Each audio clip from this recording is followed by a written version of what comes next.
Sir, യൂത്തിന് ഇങ്ങനെ പ്രതിഷേധയാതെയാണ് നമുക്ക് റൂട്ടൊന്ന് divert ചെയ്താൽ. അല്ല, എടോ, മന്ത്രിയെ പ്രൊട്ടക്ട് ചെയ്യാൻ കഴിഞ്ഞില്ലേ പിന്നെ നിങ്ങൾ എന്തിനാ മുന്നിൽ പിന്നെ നടക്കണം? അവരെ പിടിച്ച് മാറ്റോ? സർ. ഗ്രൂപ്പ് തർക്കം പരിഹരിക്കാൻ കേന്ദ്ര നിരീക്ഷകൻ എത്തിയ ദിവസം കൊള്ളാം. എല്ലാം നേരിട്ടുണ്ട്, മനസ്സിലാക്കട്ടെ. പ്ലീസ് നിർത്തൂ പ്ലീസ്. ദയവേത് നിങ്ങൾ പിരിഞ്ഞു പോകണം, അല്ലെങ്കിൽ മന്ത്രിയെ പോകാൻ അനുവദിക്കും.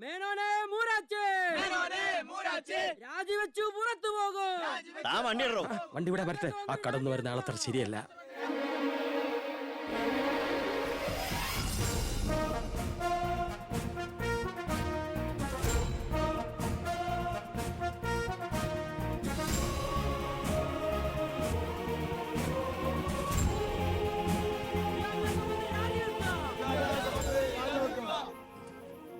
സാർ, അക്രമം അഴിച്ചുവിടാൻ വന്നവരല്ല ഞങ്ങൾ.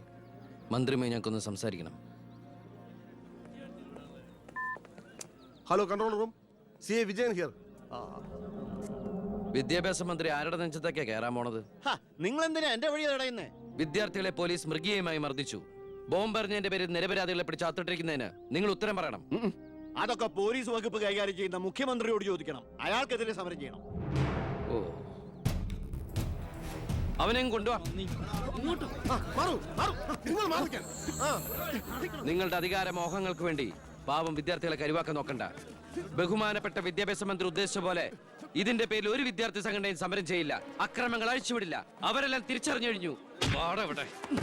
ഇവനാണ് പോലീസിന് നേരെ ബോംബെറിഞ്ഞവൻ, 3rd റേറ്റ് ഗുണ്ട വിക്ടർ സാമുവൽ. മന്ത്രി പറയണം ഇവൻ ഏത് കോളേജിലാണ് പഠിക്കുന്നതെന്ന്. ചക്കിന് വെച്ചത് കൊക്കിന് കൊണ്ടു. സമാധാനപരമായി സമരം നടത്തിയവരുടെ ഇടയിൽ നുഴഞ്ഞു കയറി ബോംബെറിഞ്ഞ എന്തിനാണെന്ന് ഇവൻ പറയും. ആര് പറഞ്ഞിട്ടാന്ന് ഇവൻ പറയും. കത്തിക്കട കോലം. പെർഫെക്റ്റ് കോലം. വിദ്യാഭ്യാസ മന്ത്രി രാജിവെക്കുക. വിദ്യാഭ്യാസ മന്ത്രി രാജിവെക്കുക.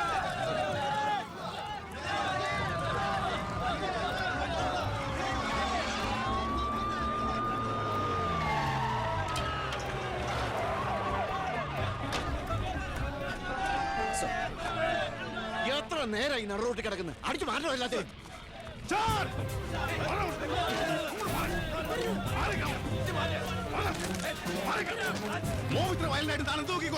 വെറുതെ ഒരു ഇഷ്യൂ ഉണ്ടാക്കണം. കോലം കത്തോട് രസിക്കുക. അടിച്ചു ഓടിക്കൊല്ലാതിനെ.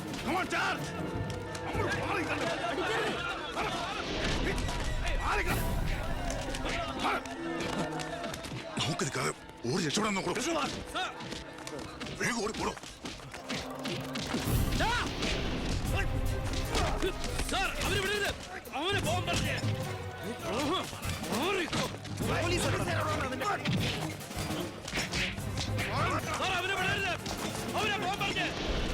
ആ പയ്യൻ കൊള്ളാവല്ലോ. അവനെ നാളെ നമ്മുടെ ഇടയിൽ കണ്ടേക്കാം. നല്ല ഉശിര് അല്ലേ? അത് പിന്നെ കാണാതിരിക്കോ? താൻ അറിയോ അയാളെ? അറിയും. ഞങ്ങൾ തമ്മിലൊരു ചെറിയ ബന്ധമുണ്ട്. എന്തു ബന്ധം? എന്റെ ഒരേ ഒരു മോന. ആറ്റുനോറ്റുണ്ടായ ഒരേ ഒരു ഉണ്ണി. അവന്റെ ചോറ് ഇവിടെയും കൂറ് അവിടെയുമാണ്. അവൻ നിൽക്കുന്നത് മുഖ്യന്റെ ചേരിയില്ല, താമസിക്കുന്ന മേനോൻ സാറിന്റെ വീട്ടിലും. ഇവരുടെ വീടാണ് ഒരു വീട്, കുടുംബം ഒരു കോവിൽ.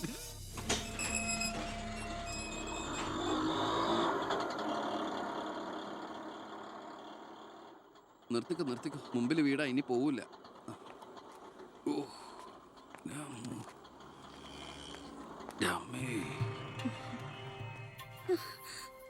അയ്യോ, ഇതെന്ത് പറ്റിയടാ? അഴിമതി വീരനും കുടില ബുദ്ധിശാലിയുമായ ഒരു മൂരാച്ചി മന്ത്രിക്കെതിരെ ശബ്ദമുയർത്തിയതിനും അങ്ങേരുടെ കോലം കത്തിച്ചതിനും പോലീസ് തന്ന സമ്മാനാണിത്. ഏത് മന്ത്രി? നമ്മുടെ വിദ്യാഭ്യാസ മന്ത്രി ഇല്ലേ അമ്മ? അത് നിന്റെ അച്ഛനല്ലേ? ഞാനത് നിഷേധിക്കുന്നില്ല. കാശ് കൊടുത്ത് ഇടിപ്പിച്ച പോലെ പോയി. എന്നാ ഐഡിയത്? അയ്യോ ഏട്ടാ, ഇത് എന്ത് പറ്റി? ഒന്നുമില്ല മോളെ, ഒന്നും. അയ്യോ, നന്നായിട്ട് കിട്ടിയ ലക്ഷണം ഉണ്ടല്ലോ. വിഷമിക്കണ്ട. ലാത്തിയുടെ ചൂടറിഞ്ഞ തുണക്കുട്ടന്മാർ രാഷ്ട്രീയത്തിലേറെ ശോഭിക്കും. എതിരാളികളെ ലാത്തി കൊണ്ട് അടിച്ചൊതുക്കിയും ചിലർ രാഷ്ട്രീയത്തിൽ വല്ലാതെ ശോഭിക്കുന്നുണ്ട്. പക്ഷെ അതൊന്നും അത്ര ശാശ്വതമല്ല. Every dog has a day. ഞാൻ മകനെയാണ് ഉദ്ദേശിച്ചത്. നീ ഇരിക്കെ, ഞാൻ വിളമ്പാ. ഓ, എനിക്ക് വേണ്ടമ്മ. ഇത് VIP-കളുടെ ടേബിൾ അല്ലേ. ഇവിടെ ഇരുന്ന് കഴിച്ചാൽ അങ്ങോട്ട് ഇറങ്ങില്ല. എനിക്കുള്ള വിധത്തിൽ ഞാൻ അടുക്കള പോയി കഴിച്ചോളാം. ജീവിതകാലം മുഴുവൻ നിനക്ക് അടുക്കളയിൽ കിടന്ന് ഇറങ്ങാനാ യോഗം. ഓ, എനിക്കത് മതി. എന്തായാലും ഞാൻ നിങ്ങളുടെ ഗ്രൂപ്പ് ഓഫീസിന്റെ തിന്നാലല്ലോ വന്ന് നിറങ്ങണത്. എന്നെയും എന്റെ ഗ്രൂപ്പിനെ പരസ്യമായിട്ട് അവമാനിക്കുന്നവനെന്തിനാ ഞാൻ കഷ്ടപ്പെട്ടുണ്ടാക്കണ എന്റെ വീതം കഴിക്കാൻ ഇങ്ങോട്ട് കെട്ടിയെടുക്കണത്? മക്കള് കഴിക്കുന്നതിന്റെ കണക്ക് പറയാ. ഞാൻ പറയൂടി, രാവിലെ ഇറങ്ങുമല്ലോ കഞ്ഞിമുക്കിയ ഡ്രസ് ഇട്ടുണ്ട്, അതിനും വേണം എന്റെ ചക്രം. അതെ, എല്ലാം സർക്കാരിനെ വെട്ടിച്ചുണ്ടാക്കുന്നതല്ലേ. സർക്കാരിന്റെ കാശ് എന്ന് പറയുന്നത് ജനങ്ങളുടെ കാശാ. അതിൽ എനിക്കും അവകാശമുണ്ട്. നീ അടുക്കളയിലേക്ക് പോയി ഭക്ഷണം കഴിക്കും. ഉപദേശിക്കുകയാണെന്ന് കരുതരുത്. ജീവിതത്തിന് ഒരു ലക്ഷ്യമൊക്കെ ഉണ്ടാവും. എന്നിട്ട് ആ ലക്ഷ്യത്തിന് വേണ്ടി പരിശ്രമിക്കണം. Get me? നല്ല ഉപദേശം. ഇരിക്കുന്ന ആളോട് ചെന്ന് പറയും. പോത്തിനോടാണോ വേദം ഓതുന്നത്? ഞാൻ ഇത് ഉദ്ദേശിച്ചത് മകനെയാ. അച്ഛനെ ഉദ്ദേശിച്ചാലും വലിയ കുഴപ്പമൊന്നുമില്ല. ഇവനെ ഇന്ന് ഞാൻ നിങ്ങളൊന്നും മിണ്ടാതിരിക്കെ. അച്ഛൻ അവന് വഴക്ക് പറയുന്നതിൽ എന്താ തെറ്റ്? അവന് ഞങ്ങളുടെ കൂടെ നിന്നൂടെ? എവിടെ നിൽക്കാനാ?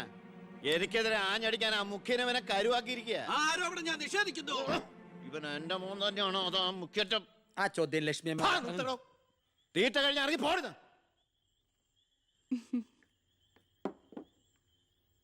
നിനക്ക് അവിടെ പോയിരുന്ന അവരോട് കഴിച്ചാലെന്താ?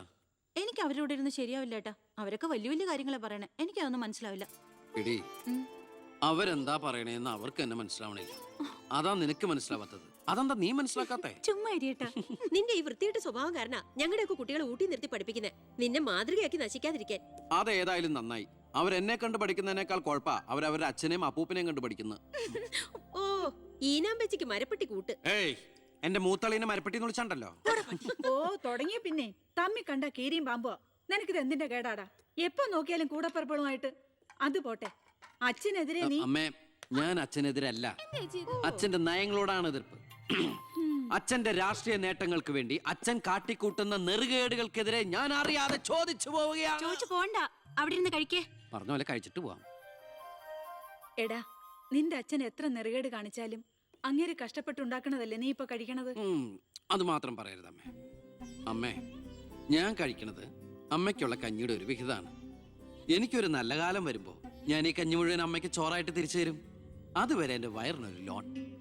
എനിക്കും എന്റെ ജീവൻ നിലനിർത്തണ്ടേ അമ്മേ?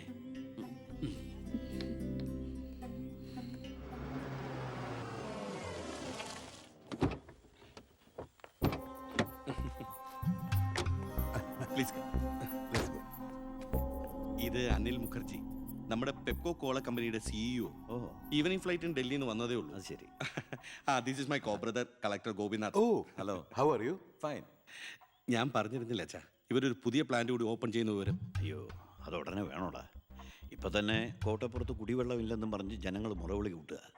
ഇനിയിപ്പോ 50 കിലോമീറ്റർ ചുറ്റളവിൽ ഭൂഗർഭജലം വലിച്ചെടുക്കുന്ന പുതിയ പ്ലാന്റ് കൂടി തുറന്നാൽ ജനം ഇളകും. ഹേ, അതൊക്കെ ആരറിയാൻ പോകുന്ന വെച്ചാ? കുടിവെള്ള ക്ഷാമത്തിന് സർക്കാർ ചെലവില് നമ്മൾ ടാങ്കറിൽ വെള്ളം അടിക്കും.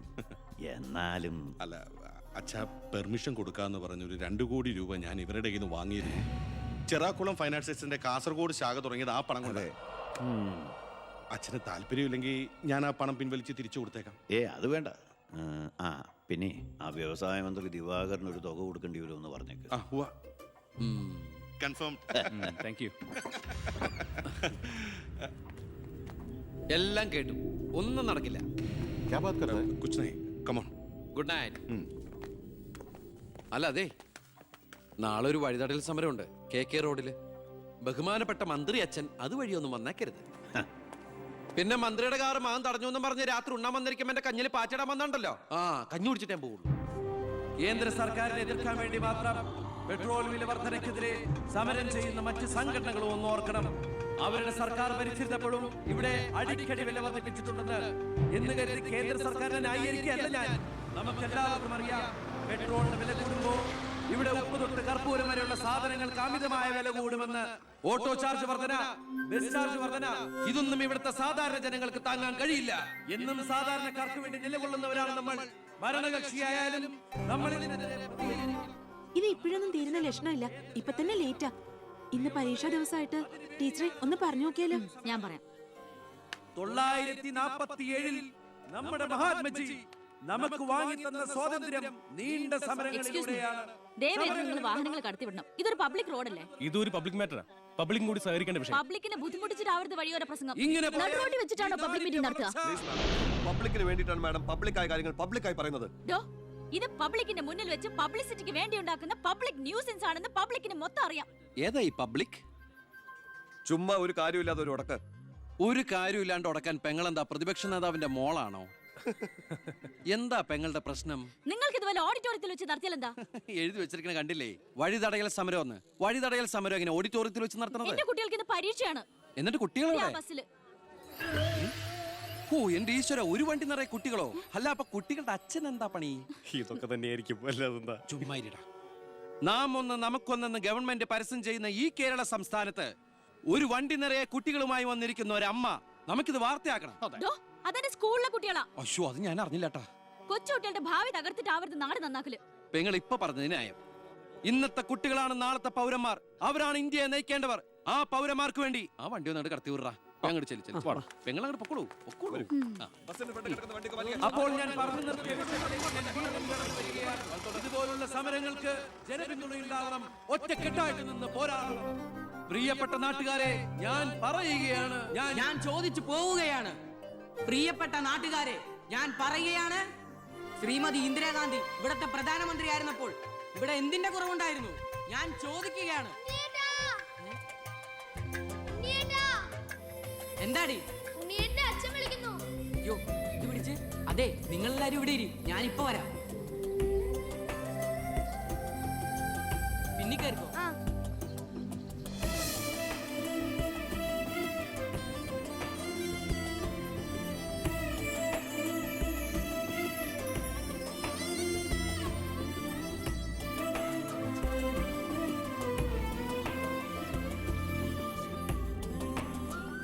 മോളെ ഇതൂടെ ഒന്ന് കഴുകി വെച്ചേരെ. ശരി.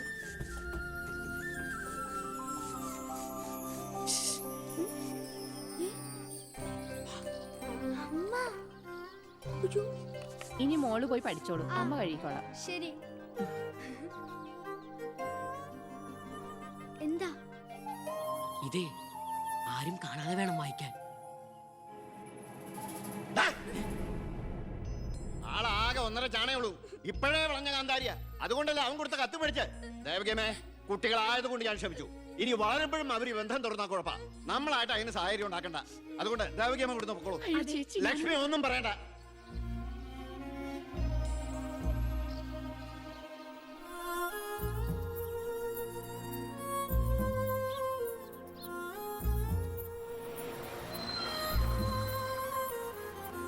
ടീച്ചറെ, സ്കൂളെത്തി, ഇറങ്ങണ്ടേ?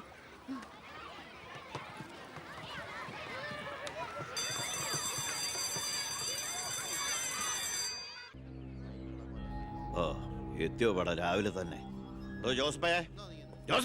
ഓ, എന്താടോ ഇത്? സ്വപ്പ പഴകഞ്ഞ. അതല്ലടോ, പുറത്ത് എന്തോ ആൾക്കാരാന്ന്. ഇവറ്റകളെയൊക്കെ തിരുവനന്തപുരത്തേക്ക് കെട്ടിയെടുത്താൽ മതി എന്ന് പറഞ്ഞോണ്ടോ എനിക്ക്. വീട്ടിലും ഒരു സൗകര്യം തരില്ല എന്ന് വെച്ചാൽ നാശൂലങ്ങള്. എലക്ഷന് മാത്രമേ നമുക്ക് വരെ ആവശ്യമുള്ളൂ എന്ന് ആ പട്ടിണി പാവങ്ങൾക്ക് അറിയില്ലല്ലോ. ഇതിൽ ഭൂരിപക്ഷം പേരും മോനെ കാണാമെന്ന. മോന് നാട്ടിൽ നല്ല ടേസ്റ്റ് അല്ലേ പേരാ.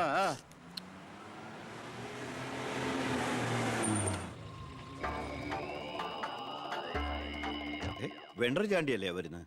കാശ് എത്ര ഉണ്ടെങ്കിൽ എന്താ വെണ്ടർന്നല്ലേ പേര്. ആ, ഞാനൊന്ന് കുളിക്കട്ടെ. കാക്ക വിളിച്ചാ കൊക്കാവൂ. ഞാൻ ചാണ്ടിയെ ഉദ്ദേശിച്ച്. അയാളോട് മാത്രം അകത്തേക്ക് വരാൻ പറ. ബാത്റൂമിലോട്ടോ.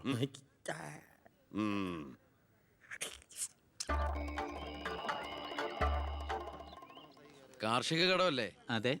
ജപ്തി ചെയ്യില്ല. ഗഡുക്കളായിട്ട് അടയ്ക്കാനുള്ള വഴിയൊക്കെ ഞാൻ ശരിയാക്കി തരാം. അമ്മ പോക്കോളൂ. ആ, ഇതാരും ചാണ്ടിച്ചനോ? 5.5 പുതിയ കാറൊക്കെ വാങ്ങിച്ചിട്ടുണ്ടല്ലോ. കർത്താവ് തരുന്നു, ഞാനത് കൈനീട്ടി വാങ്ങിക്കുന്നു. ദുബായിക്കാരൻ ചെക്കനെ മരുമോനായിട്ട് കിട്ടിയതോടെ ചാണ്ടിയുടെ ശുക്രദശ തെളിഞ്ഞു. NRI മണിയല്ലേ ഒഴുകുന്നത്. കർത്താവ് അകത്തേക്ക് എല്ലാം പറഞ്ഞു. ഞാൻ പുറത്തുനിന്ന് വന്നോണ്ട് കാശുള്ളവനെ രാജാവിനെ മുഖം കാണിക്കാൻ പറ്റൂ. എനിക്കറിയില്ലായിരുന്നു മോളെ നിങ്ങൾ ആരായിരുന്നു എന്ന്. നിങ്ങൾ അന്ന് പോയതിനു ശേഷം ജോസഫ് ഒന്ന് പറഞ്ഞപ്പോഴാ ഞാൻ കാര്യങ്ങളൊക്കെ അറിഞ്ഞത്. അറിഞ്ഞപ്പോ എന്തുമാത്രം വിഷമിച്ചു എന്നോ.